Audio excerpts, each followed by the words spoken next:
Good morning to all. Now we see the new topic integral calculus.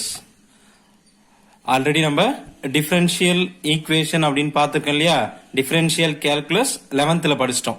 differential calculusல என்னென்ன find பண்ணோம், எப்படி formula derivative இருந்தது, அதை base பண்ணி சம்ஸ் எல்லாமே அதுல பார்த்துட்டோம்.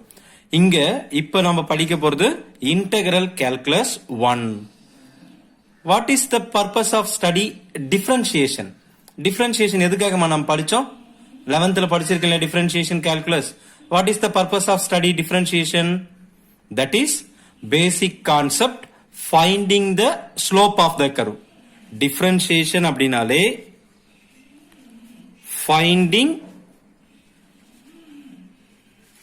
finding the slope of the curve.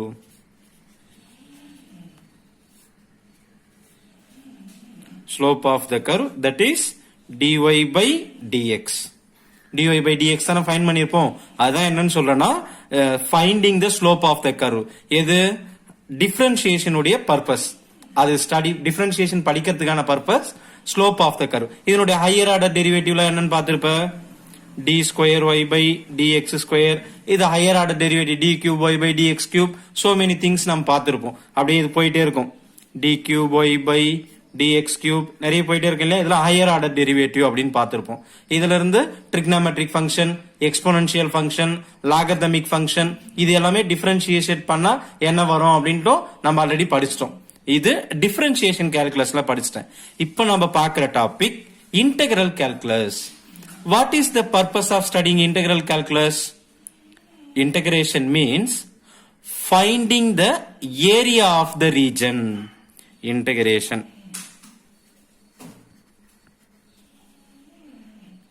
Integration means finding the area of the region. Finding the area of the region. Area of the region எங்க படிச்சிருக்கோம் நம்ம already? Area, volume, surface area இதெல்லாம் எங்க படிச்சிருக்கோம்? 9th 10thல மென்சுரேஷன் டாபிக்ல படிச்சிருக்கோம். ஞாபகம் இருக்கா? 9th 10thல மென்சுரேஷன் டாபிக்ல இத படிச்சிருப்ப. find the area of the circle, find the volume of the cylinder, find the total surface area of the cylinder. இதெல்லாம் படிச்சிருக்கு இல்லையா? வால்யூம் ஆஃப் த சிலிண்டர் அப்படின்னா அதுக்கு ஒரு ஃபார்முலா இருக்கு, பை ஆர் ஸ்கொயர் ஹெச் அப்படின்ட்டு. Area of த சர்க்கிள்னா அதுக்கு ஒரு formula இருக்கு, பை ஆர் ஸ்கொயர். அப்படிலாம் ஃபார்முலா வச்சு டைரக்டா போட்டுடுவோம். ஏன் அதுல ஃபார்முலா இருக்கு? அங்க டைரக்டா ஃபார்முலா வச்சே இருக்கு சார், அப்புறம் எதுக்கு சார் இன்டகிரேஷன் படிக்கணும்? இப்ப சர்க்கிள் அப்படின்னு எடுத்துட்டுனா அதுக்கு ஒரு டெஃபினட் ஷேப் இருக்கும். நமக்கு சர்க்கிள் எடுத்துட்டு அப்படின்னா ஒரு டெஃபினட் ஷேப் இருக்கு. சிலிண்டர் எடுத்துட்டாலும் ஒரு டெஃபினட் ஷேப் இருக்கும். அதுக்கும் ஒரு ஷேப் டெஃபினட்டா இருக்கு இல்லையா? அப்ப டெஃபினட் ஷேப் இருக்கிறதுக்கு நம்ம ஃபார்முலா பேஸ் பண்ணிட்டோம். இப்ப volume of the cylinder equal to pi r square h அப்படின்னு படிச்சிருப்ப. Area of circle equal to pi r square அது மாதிரி படிச்சிருப்போம். நிறைய படிச்சிருக்கு இல்லையா ஃபார்முலா 9th 10thல. இதெல்லாம் பார்த்தனா ஒரு பர்டிகுலர் சர்ஃபேஸ், டிஃபைன்டு சர்ஃபேஸ், இதெல்லாம் பர்டிகுலர் டிஃபைன்டு சர்ஃபேஸ் அப்படின்னு சொல்லிடலாம். இப்ப இன்டகிரேஷன் அப்படின்னு பார்த்தனா வித்தவுட் ஃபார்முலா, இந்த ஃபார்முலா இல்லாம நீ எப்படி ஏரியா ஃபைண்ட் பண்றது? ஃபார் எக்ஸாம்பிள் ஒரு கர்வ் இருக்குன்னு வச்சுக்கோ. ஒரு கர்வ் இருக்கு, y equal to f of x என்ற curve. y equal to f of x என்ற கர்வ் இருக்கு.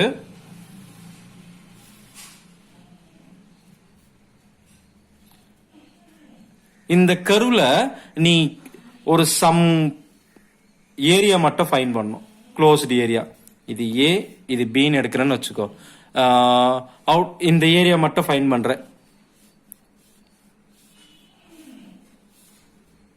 இப்ப நான் ஷேட் பண்றேன் இல்லையா? இந்த ஏரியா மட்டும் நீ ஃபைண்ட் பண்ணணும். இது எப்படி ஃபைண்ட் பண்ணலாம்? நீ இது எதனா ஒரு டெஃபினட் ஷேப்பா இருக்கா? நமக்கு எதனா ஒரு டெஃபினட் ஷேப்பா இருக்கு? டெஃபினட் ஷேப் ஒரு ஸ்கொயராவும் சொல்ல முடியாது, ஒரு ரெக்டாங்கிளாவும் சொல்ல முடியாது, இல்ல அப்படின்னா ஒரு சர்க்கிள், எந்த ஷேப்புமே சொல்ல முடியாது. அப்ப இது மாதிரி கிரிட்டிக்கலா இருக்கிற ஒரு கர்வுடைய ஏரியா அதெல்லாம் பாக்குறேன் இல்லையா? இதை தெரிஞ்சுக்கிறத பத்தி, இதை பத்தி படிக்கிறது தான் இன்டகிரேஷன் கால்குலஸ். இதனுடைய ஏரியா எப்படி சார் ஃபைண்ட் பண்றது? அப்ப அதுக்கு யூஸ் ஆகிறது தான் இன்டகிரேஷன் கால்குலஸ். இன்டகிரேஷன் கால்குலஸ் பார்த்தனா integral calculus.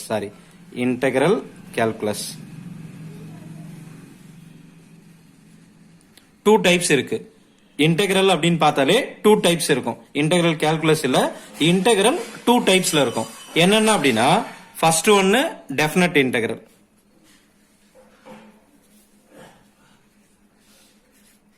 Definite integral. Second one பார்த்தனா indefinite integral.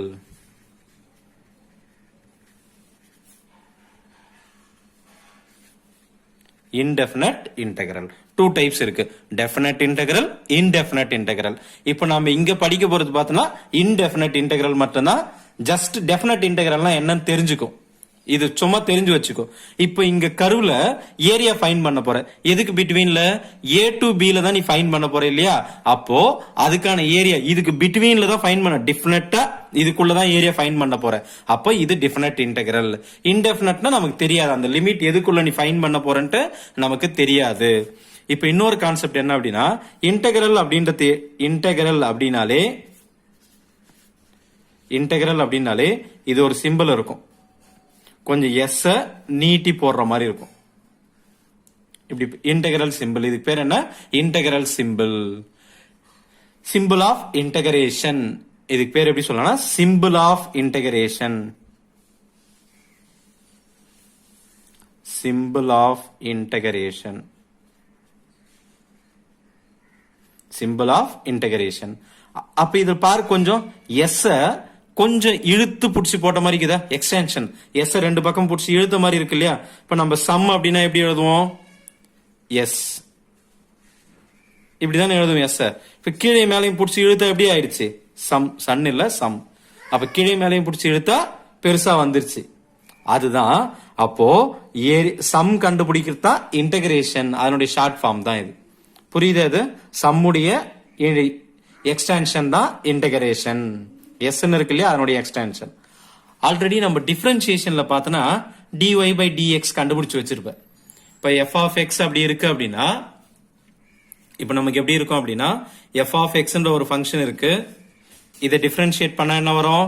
f dash of x ன்னு வந்திருக்கும் நமக்கு. இது டிஃபரன்ஷியேஷன். இங்க இன்டகிரேஷனை பொறுத்தவரை என்ன அப்படின்னா f dash of x இருக்கும். எதை நீ ஃபைண்ட் பண்ணோம்? f of x ஃபைண்ட் பண்ணோம். அப்ப எது இருக்கும் இன்டகிரேஷன்ல? f dash of x இருக்கும். நம்ம f of x ஃபைண்ட் பண்ணோம். புரியுதாமா? இது டிஃபரன்ஷியேஷன் அப்படின்னா ஒரு ஃபங்க்ஷனை டெரிவேட் பண்ணிருப்பேன். இங்க டெரிவேட் பண்ணதுல இருந்து ஃபங்க்ஷன் ஃபைண்ட் பண்ணோம். இது இன்டகிரேஷன். அப்போ டெரிவேட் பண்ணதுல இருந்து எதை ஃபைண்ட் பண்றோம்? நம்ம ஃபங்க்ஷனை ஃபைண்ட் பண்றோம். இங்க பாரு, ஃபங்க்ஷன்ல இருந்து டெரிவேட் ஃபைண்ட் பண்றோம். அப்ப இது ரெண்டுத்துக்கு என்ன ரிலேஷன்ஷிப் இருக்கு? ஒண்ணுக்கு ஒண்ணு ஆன்டி டெரிவேட்டிவா இருக்க பாரு. இதுல இருந்து இது, அதுல இருந்து இது. அப்போ இன்டகிரேஷனுக்கு இன்னொரு பேர் என்ன சொல்லலாம் அப்படின்னா integration is the anti derivative function.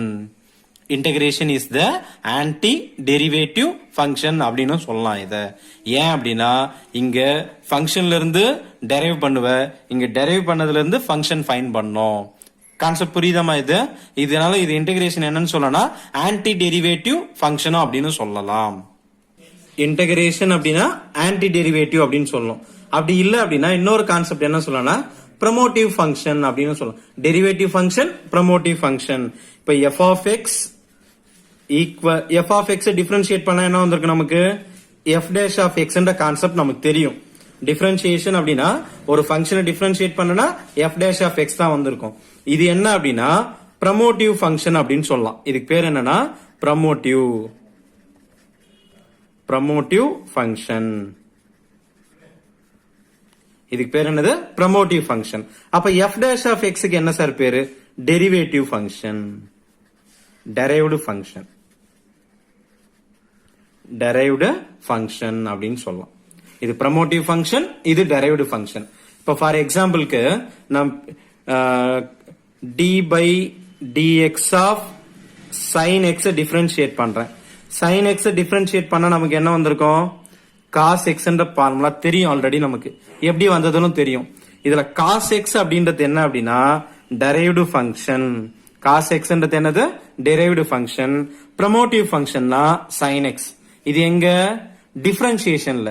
இப்போ என்ன வந்திருக்கும் கான்செப்ட் அப்படின்னா நம்ம cos x கொடுத்துடுவாங்க. cos x கொடுத்துட்டா நம்ம இன்டகிரேஷன் பண்ணனா நமக்கு ஆன்சர் என்ன வரும்? sin xன்ற ஆன்சர் வந்திருக்கும். அப்ப டெரைவ்டு ஃபங்க்ஷன்ல இருந்து ப்ரோமோட்டிவ் ஃபங்க்ஷன் ஃபைண்ட் பண்றது. டிஃபரன்ஷியேஷன் அப்படின்னா ப்ரோமோட்டிவ்ல இருந்து டெரைவ்டு ஃபைண்ட் பண்றது. இது டிஃபரன்ஷியேஷன். இன்டகிரேஷன் அப்படின்னா டெரைவ்ட்ல இருந்து ப்ரோமோட்டிவ் ஃபைண்ட் பண்றது இன்டகிரேஷன். டெரைவ்டு ஃபங்க்ஷன்ல இருந்து ப்ரோமோட்டிவ் ஃபங்க்ஷனை ஃபைண்ட் பண்றது இன்டகிரேஷன். புரியுதாமா கான்செப்ட் என்னன்ட்டு? இத ஜெனரலா எப்படி சொல்லணும்னா இன் general d by dx of f of x d by dx of f of x equal to f of x small f of x. d by dx of f of x equal to small f of x. இங்க capital f of x இருக்கு இல்லையா, இது என்ன அப்படின்னா primitive function. Capital f of x ன்றது primitive function, small f of x அப்படின்றது derived function. Integral அப்படின்னா இந்த பக்கம் இருக்கும், டிஃபரன்ஷியேஷன் அப்படின்னா இப்படி கண்டுபிடிக்கிறது. இது புரியுதா கான்செப்ட் இது? அப்போ கேபிட்டல் f of x ல இருந்து small f of x find பண்றது, ப்ரோமோட்டிவ்ல இருந்து டெரைவ்டு ஃபங்க்ஷன் ஃபைண்ட் பண்றது டிஃபரன்ஷியேஷன். இப்ப இதுல இருந்து இன்டகிரேஷன் எப்படி வரும் அப்படின்னா ப்ரோமோட்டிவ் ஃபங்க்ஷன் இன்டெகிரல் ஆஃப், இந்த சிம்பிள் பேர் என்னன்னு பார்த்திருக்கோம் already, integral of f of x dx ன்னு சொல்லலாம். Integral of f of x dx equal to capital F of x. capital F of x. இங்க ஒரு c ஆட் பண்ணும் பிளஸ் c. இது ஏன் ஆட் பண்ணன்ட்டு ஆல்ரெடி பார்த்திருக்கோம், இருந்தாலும் திரும்பவும் சொல்றேன் பார்த்துக்கோ. ஒரு கான்ஸ்டன்ட் ஆட் பண்ணிருப்பேன். இந்த கான்செப்ட் புரியுதா? இது டெரைவ்டு ஃபங்க்ஷன் ப்ரோமோட்டிவ் ஃபங்க்ஷன். இங்க டெரைவ்டு ப்ரோமோட்டிவ் ஃபங்க்ஷன்ல இருந்து டெரைவ்டு ஃபங்க்ஷன், டெரைவ்டு ஃபங்க்ஷன்ல இருந்து ப்ரோமோட்டிவ் ஃபங்க்ஷன். இதுல c அப்படின்றது கான்ஸ்டன்ட் ஆஃப் இன்டகிரேஷன் அப்படின்னு படிப்போம். c அப்படின்றது constant of integration.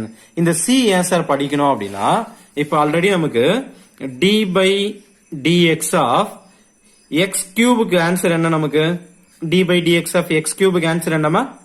3x square. d by dx of x கியூபுக்கு ஆன்சர் என்ன? 3x square. இதே d by dx of 3x square plus 7, இதுக்கு ஆன்சர் என்னதான் வரும் நமக்கு? Sorry, d by dx of x cube plus 7, இதுக்கு ஆன்சர் 3x ஸ்கொயர் தான் வந்திருக்கும். இல்ல d by dx of x cube minus anything by, இதுக்கு ஆன்சர் என்னதான் வந்திருக்கும்? 3x square. இல்லனா d by dx of x cube plus exponential, இதுக்கு answer என்னதான் வந்திருக்கும்? 3x square. அப்ப x கியூப் அப்படின்னாலும் 3x square, x cube plus 7 அப்படின்னாலும் 3x ஸ்கொயர். இது டிஃபரன்ஷியேஷன்ல. இப்ப இன்டகிரேஷன் அப்படின்னா என்ன? நமக்கு integral of derived function 3x square இருக்கு இன்டு dx. நமக்கு இப்ப என்ன வந்திருக்கும்? நமக்கு கேபிட்டல் f of x வரணும் இல்லையா? கேபிட்டல் f of x என்ன? x கியூப் பிளஸ் 7 சம்திங் ஏதோ ஒன்னு இருந்திருக்கலாம், இல்ல x கியூப் பிளஸ் e இருந்திருக்கலாம், இல்ல x கியூப் மைனஸ் பை, ஏதோ ஒரு ஃபங்க்ஷன் இருந்திருக்கும். அப்ப எதுன்னு தெரியாது இல்லையாங்க, டைரக்டா x கியூப் மட்டும் எழுத முடியாது நம்மளால. x கியூப் மட்டும் எழுத முடியாது, ஏன்னா அது x கியூப் மைனஸ் பையா கூட இருந்திருக்கலாம். அதனாலதான் என்ன பண்ற அப்படின்னா ஒரு c ஆட் பண்ணிக்கிற, ஒரு c ஆட் பண்ற, சம் கான்ஸ்டன்ட்டா ஆட் பண்ணி எழுதுறோம். அது கான்ஸ்டன்ட் இருந்திருக்கலாம், இல்ல இல்லாம இருந்திருக்கலாம் டெரைவ்டு ஃபங்க்ஷன்ல, நமக்கு தெரியாது. அப்போ c இருக்கோ இல்லையோ, அப்ப இன்டகிரேட் பண்ணும்போது ஒரு கான்ஸ்டன்ட் ஆட் பண்ணி எழுதணும். இதுக்கு பேர் தான் என்னன்னா இன்டகிரல் கான்ஸ்டன்ட், இன்டகிரேஷன் கான்ஸ்டன்ட். கிளியராமா? இது எப்படி சொல்லலாம்? the function need not to be unique, so we have to add the some constant. இது ஜெனரல் இன்ட்ரோடக்ஷன் ஆஃப் இன்டகிரேஷன். இதுல சம் ஃபார்முலாஸ் இருக்கு. இப்ப நம்ம டிஃபரன்ஷியேஷன் ஃபார்முலா படிச்சோம் இல்லையா, அதே மாதிரி இன்டகிரேஷனுக்கும் ஃபார்முலாஸ் இருக்கு. அந்த ஃபார்முலாஸ் என்னன்னு ஃபர்ஸ்டே சொல்லிடுறேன் எல்லா ஃபார்முலாவும், அதுக்கப்புறம் சம்ல போலாம். இன்டகிரேஷன் கான்செப்ட் புரியுதா? ஜஸ்ட் இன்டகிரேஷன் அப்படின்னா ரெண்டே லைன்ல சொன்னா find the area of the region அப்படின்னு சொல்லிடலாம். இல்ல இன்னொரு பேர் என்ன இன்டகிரேஷனுக்கு? Anti derivative function. ஏன் சார் ஆன்டி டெரிவேட்டிவ் ஃபங்க்ஷன்? நமக்கு டெரைவ்டு ஃபங்க்ஷன்ல இருந்து ப்ரோமோட்டிவ் ஃபங்க்ஷன் கண்டுபிடிக்கிறதால இது ஆன்டி டெரிவேட்டிவ் ஃபங்க்ஷன். டிஃபரன்ஷியேஷன் அப்படின்னா ப்ரோமோட்டிவ் ஃபங்க்ஷன்ல இருந்து டெரைவ்டு ஃபங்க்ஷன் கண்டுபிடிச்சிருப்போம். புரியுதாமா இது? இப்ப ஃபார்முலாஸ் பார்க்கலாமா? இதுல ஃபார்முலாஸ் பார்க்கலாம். ஃபர்ஸ்ட் வந்து integral of f of x into dx. இதுல இருந்து நம்ம இன்டெக்ரல் பண்ணா ப்ரோமோட்டிவ் ஃபங்க்ஷன் வரும் இல்லையா, அதை capital F of x d x சொல்லலாம். Capital F of x d x அப்படின்னு சொல்லலாம். First formula.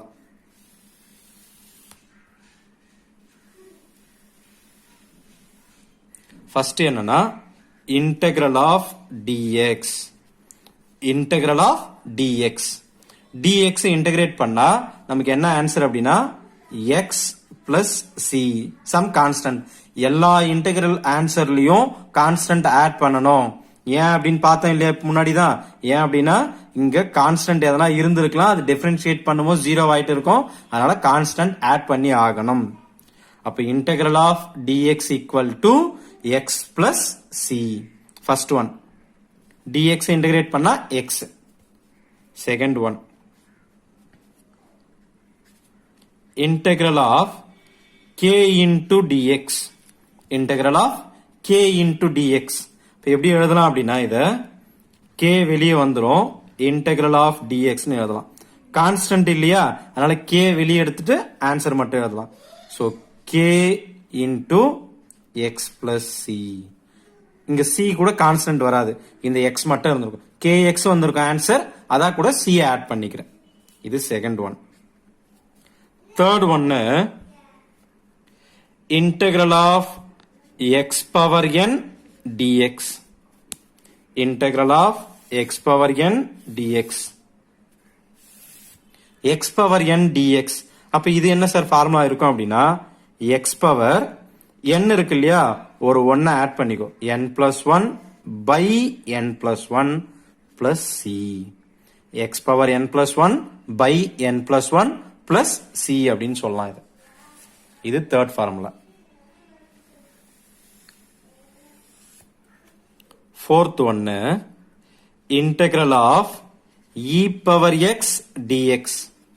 Integral of E power X DX integrate பண்ண அப்படின்னா இ power X plus C. E power X plus C. E power X plus சின்னு வரும். அப்ப இன்டகிரேஷன்ல இ power X எங்க பார்த்தாலும் என்ன ஆன்சர் எழுதலாம், இ பவர் எக்ஸ் தான். ஃபிஃப்த் ஒன் பார்த்தா அப்படின்னா integral of E power MX DX. E power MX DX. இங்க எக்ஸ் பவர்ல எதுவும் இல்ல, இங்க எக்ஸ் பவர்ல எம் ஆட் ஆயிருக்கு. இப்ப இது எப்படி எழுதலாம் அப்படின்னா இ power m x by m. E power m x by m plus c. புரியுதா இந்த ஃபார்முலா? இ பவர் எம்எக்ஸ்னா e power m x by m plus C அப்படின்னு சொல்லலாம். இது sixth one integral of 1 by x dx. இன்டெக்ரல் ஆஃப் 1 by x dx அப்படின்னா log x plus c. 1 by x integrate பண்ணா log x plus c அப்படின்னு எழுதலாம். Seventh one integral of இங்க x power n பார்த்தோம் இல்லையா, அதுவே 1 by x பவர் n வருது into dx. 1 by x power n வருது. இது எப்படி எழுதலாம் சார்? Integral of x power minus n எழுதலாமா இன்டு dx சொல்லலாம் இல்லையா? அத அப்போ நமக்கு x பவர் n ஃபார்முலா என்ன? x power n plus 1. x power plus n இருக்கிற இடத்துல இங்க என்ன இருக்கு? மைனஸ் n இருக்கு. Plus 1 by minus n plus 1 plus C. ஆனா n நாட் ஈக்குவல் டு 1 இருக்கணும். இங்க important concept n not equal to 1 இருக்கணும். if இது கான்செப்ட் புரியுதா ஃபார்முலா? இது seventh formula. Eighth formula integral of u dv. Integral of u dv. uv minus integral v du. u dv அப்படின்னா uv minus integral v du plus c. இது என்னன்னு சொல்லுவாங்க அப்படின்னா by parts rule அப்படின்னு சொல்லுவாங்க. By parts rule அப்படின்னு சொல்லலாம். Eighth formula இது. Ninth formula integral of f dash of x by f of x dx அப்படின்னா என்னன்னா log of f of x plus c log of f of x plus c. இது எப்படி sir ஞாபகம் வச்சுக்கலாம்? இங்கேயும் log x ன்னு எழுதணும் இல்லையா? 1 by x னா log x எழுதணும். f dash of x f of x னா log f of x ன்னு எழுதிருக்கும். இது எப்படி அப்படின்னா டினாமினேட்டர் ஃபங்க்ஷனை நீ டிஃபரன்ஷியேட் பண்ண ஆன்சர் நியூமரேட்டர்ல இருக்கு அப்படின்னா லாக்ல எழுதிக்கலாம். அது டினாமினேட்டர் ஃபங்க்ஷனை டிஃபரன்ஷியேட் பண்ணும்போது நியூமரேட்டர்ல இருக்கு அப்படின்னா அதை லாக் ஃபங்க்ஷன்ல எழுதிக்கலாம். இது எல்லாத்துக்குமே ப்ரூஃப் இருக்குமா? நமக்கு அது சப் சாப்டர்ல இல்லன்றதால உனக்கு சொல்லல. சரியா? எல்லாத்துக்குமே நம்ம 11th டிஃபரன்ஷியேஷனுக்கு ஃபார்முலா படிச்சிருக்கு ஞாபகம் இருக்கு இல்லையா? அதே மாதிரி ஃபார்முலா ப்ரூஃப் இருக்கிற மாதிரி இதுக்கும் ப்ரூஃப் இருக்கு. நம்ம ப்ரூஃப் தேவையில்ல, ஃபார்முலா மட்டும் ஜஸ்ட் ஞாபகம் வச்சுக்கோ. 10th formula integral of f dash of x by root f of x dx. root f of x dx இது எப்படி சொல்லலாம்? 2 root of f of x plus c ன்னு சொல்லலாம். 2 root of f of x plus c. 11th one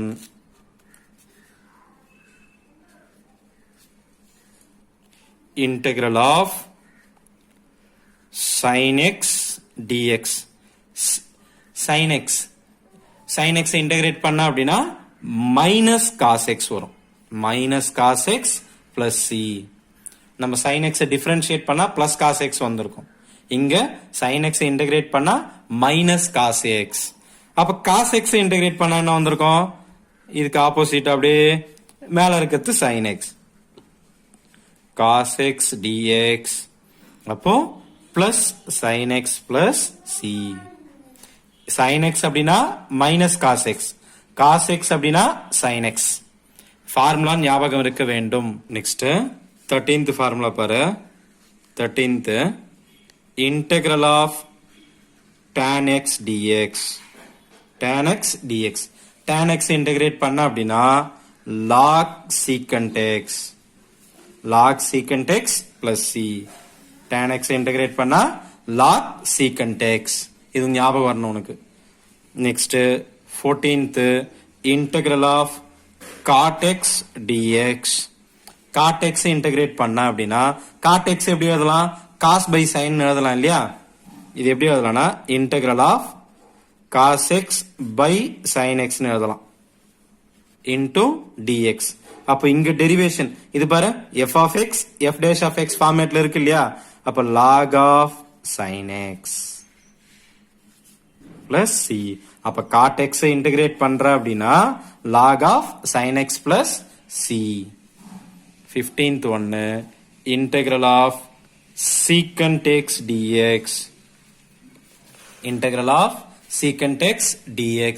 secant x integrate பண்ண அப்படின்னா log of secant x plus tan x plus c. 16th one integral of cosecant x dx. cosecant x dx integrate பண்ண அப்படின்னா log of cosecant x minus cot x plus c. 17th one integral of secant x tan x. secant x tan x dx னா இது எப்படி சொல்லலாம்னா secant x plus c அப்படின்னு சொல்லலாம். Integration. 18th one integral of cosecant x cot x dx. cot x dx னா minus cosecant x plus c. Next 19th one integral of secant square x dx. secant square x dx அப்படின்னா tan x plus c அப்படின்னு சொல்லலாம். secant square x integrate பண்ண அப்படின்னா tan x. 20th integral of cosecant square x dx that is minus cot x plus c அப்படின்னு சொல்லலாம். minus cot x plus c. 21 பாரு formula. 21 என்னன்னா integral of 1 by root of 1 minus x square dx. இது எப்படி எழுதலாம்னா sin inverse x plus c அப்படின்னு சொல்லலாம். sin inverse x plus c. Next 22nd formula, integral of 1 divided by 1 plus x square dx equal to tan inverse x plus c. tan inverse x plus c. 1 by root குள்ள இருக்கு அப்படின்னா sin inverse, அதுவே வெளியில பிளஸ்ல இருக்கு அப்படின்னா tan inverse னு எழுதலாம். Next formula, integral of 1 divided by root of a square minus x square, root of a square minus x square, a square minus x square dx அப்படின்னா sin inverse x by a, sin inverse x by a plus c. Next 24th, integral of 1 divided by a square plus x square, a square plus x square அப்படின்னா 1 by a tan inverse x by a plus c அப்படின்னு சொல்லலாம். tan inverse x by a plus c அப்படின்னு சொல்லலாம். Next 25th for integral of 1 divided by x square minus a square dx, x square minus a square dx, x square minus a square dx equal to 1 by 2a log of x minus a by x plus a plus c. Next ஒரு important formula இது, integral of 1 divided by a square minus x square. Already பிளஸ்ல பார்த்தேன் இல்லையா, இப்போ மைனஸ்ல இருக்கு அப்படின்னா 1 by 2a log of a plus x by a minus x plus c. இது அப்படியே கொஞ்சம் மாறி இருக்கும், லிட்டில் பிட். இங்க மாறினதால a முன்னாடி மாறி இருக்கும், ஞாபகம் வச்சுக்காத. இந்த ரெண்டு ஃபார்முலா மோரலஸ் சேமா இருக்கும். 27th, integral of 1 divided by root of x square plus a square dx, x square plus a square dx, this equal to log of x plus root of x square plus a square plus c. அப்ப இதுவே கொஞ்சம் மாத்தி இருந்தா 28, integral of 1 divided by root of x square minus a square dx இருந்தா, பிளஸ்ல இருந்தா லாக்ல பாத்தீங்களா x plus root of x square plus x square னு மைனஸ்ல இருக்கு அப்படின்னா அதேதான் log of x plus root of x square minus a square வரும் plus c. இங்க பிளஸ்ல எழுதணும் இல்லையா, ரூட் குள்ள மைனஸ் இருக்கும், சேம் தான். இங்க அது மாதிரி 1 by 2a 1 by 2a தான். log of x minus aன்றது a minus x மாறி இருக்கும், கொஞ்சம் நியூமரேட்டர் டினாமினேட்டர் மாறி இருக்கும். கம்பேர் பண்ணி படிச்சுக்கோ ஃபார்முலா, அப்பதான் உனக்கு ஈஸியா ஞாபகம் இருக்கும் உனக்கு. Next formula 29, integral of root of a square minus x square dx, a square minus x square dx, that is x by 2 root of a square minus x square plus a square by 2 sin inverse x by a plus c, sin inverse x by a plus c. Next integral root of x square plus a square dx, x square plus a square dx equal to x by 2 root of x square plus a square plus a square by 2. இங்க sin inverse போட்ட இடத்துல log of x plus root of x square plus a square plus c. இந்த formula புரியுதமா எழுதுந்தது, x square plus a square. 31 பாரு, next ஒரு formula, integral of root of x square minus a square dx equal to x by 2 root of x square minus a square minus a square by 2 log of x plus root of x square minus a square. X square minus a square plus c.